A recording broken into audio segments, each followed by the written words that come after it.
할렐루야. 사랑하는 대강의 가족 여러분, 오늘 하루도 하나님의 말씀과 동행하는 삶이 되길 소망합니다.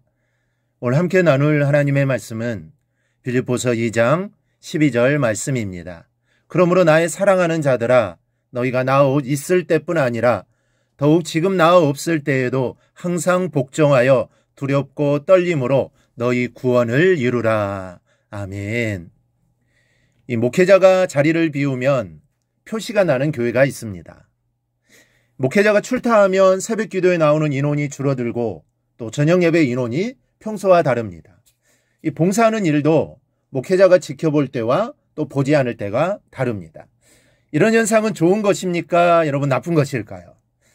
단순하게 생각하면 쉽게 대답할 수 있는 것 같습니다. 그러나 깊이 생각해 보면 그렇게 쉬운 문제가 아닙니다. 어떻게 보면 목사님 중심인 것이 좋게 생각되기도 하고 어딘가 모르게 잘못된 것 같기도 하고 그렇습니다. 사도 바울도 오늘 본문에서 빌립보 성도들에게 이렇게 말합니다. 그러므로 나의 사랑하는 형제들아, 너희가 나 있을 때뿐 아니라 더욱 지금 나 없을 때에도 항상 복종하여 두렵고 떨림으로 너희 구원을 이루라. 빌립보 교회에도 바울이 있을 때와 없을 때가 다른 이런 현상이 있었습니다. 바울은 로마의 감옥에서 빌립보 성도들이 바울이 함께 있을 때와 다르다는 말을 들은 것입니다. 그래서 바울은 간단하면서도 명료하게 성도들이 가져야 할 태도를 정리해 줍니다. 이것은 우리들에게도 소중한 교훈이 됩니다. 먼저 교회는 목회자 중심으로 잘해야 합니다. 어떤 공동체나 지도자가 누구냐에 따라 미래가 결정되고 운명이 갈립니다. 역사를 훑어보면 이 진리는 더 자명해집니다. 지도자가 폭군이면 나라는 피폐해지고 백성들은 살기가 어려워집니다. 그러다가 국난을 만나면 나라는 망하고 백성들은 다른 민족의 억압 아래 심한 고난을 겪게 됩니다.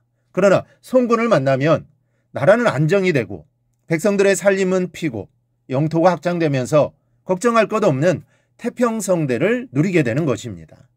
인간은 지도자 중심으로 움직이는 본성을 가지고 있습니다. 세 사람만 모여도 그 모임을 주도하는 사람이 있게 마련입니다. 10사람쯤 되면 회장을 뽑아야 합니다. 그래야 질서가 잡히고 모임이 원활하게 운영이 됩니다. 유능한 사람은 모임이더라도 질서가 잡히지 않으면 중구난방이 되어버린 일이 없지만 별 볼 일 없는 사람들이라도 지도자를 세우고 힘을 모으면 못할 것이 없는 모임이 되는 것입니다. 그래서 사람이 모인 공동체는 지도자가 있기 마련입니다. 이 교회도 예외일 수는 없습니다. 교회는 하나님께서 목사를 세우셔서 교회 전반적인 일들을 담당하게 하셨습니다. 물론 하나님께서 우리의 목자 되십니다. 그러나 하나님께서는 항상 지도자를 세우시고 그를 통하여 백성을 인도하셨습니다. 사사나 왕, 때로는 선지자나 제사장을 세워서 당신의 백성들을 인도하신 것을 알 수 있습니다. 그러기에 교회는 목회자 중심으로 나아가야 합니다. 하나님이 세우셨고 그 세우신 종을 통하여 양무리를 인도하시기 때문입니다. 이런 면에서 목회자 중심은 하나님 중심이라 할 수 있는 것입니다. 그래서 목회자와 성도 사이는 친밀하면서도 질서가 있어야 하는 것인데 마귀는 이 질서를 무너뜨리기 위해 안간힘을 씁니다.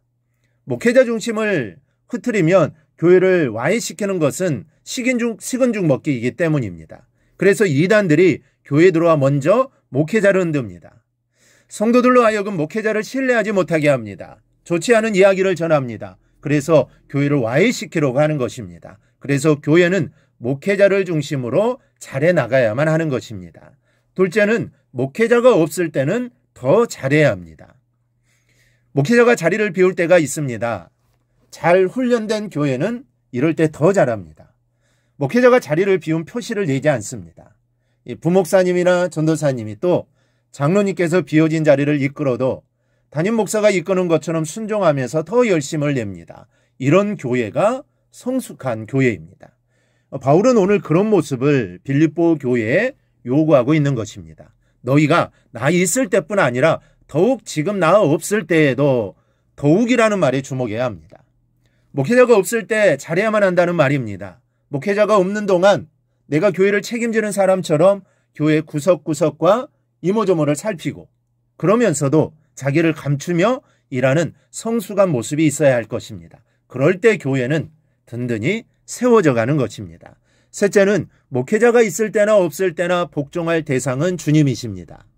바울은 자신이 있을 때나 없을 때나 항상 복종하여 두렵고 떨림으로 너희 구원을 이루라고 말씀합니다. 이것은 바울 자신에게 복종하라는 말이 아닙니다. 목회자가 있으나 없으나 교회는 주님께 복종하여 구원의 귀한 사역을 이루는 일에 차질이 없어야 한다는 말입니다. 여러분, 주님께서 제자들을 데리고 변화산으로 올라가셨을 때 몸이 변하시고 모세 엘리야가 나타나 예수님과 말씀하시는 것을 제자들이 보았습니다.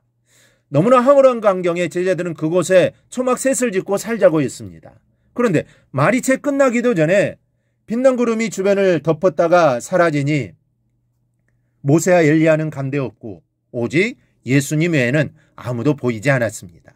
여기에 위대한 진리가 담겨져 있습니다. 결국 드러나야 할 것은 목회자가 아니요 성도도 아닙니다. 오직 주님뿐입니다. 주님이 드러나야 합니다. 목회자가 있으나 없으나 오직 예수 중심으로 더 잘해야 합니다. 교회의 모든 일이 다 그렇습니다. 결국 드러나야 하실 분은 주님이십니다. 하나님이십니다.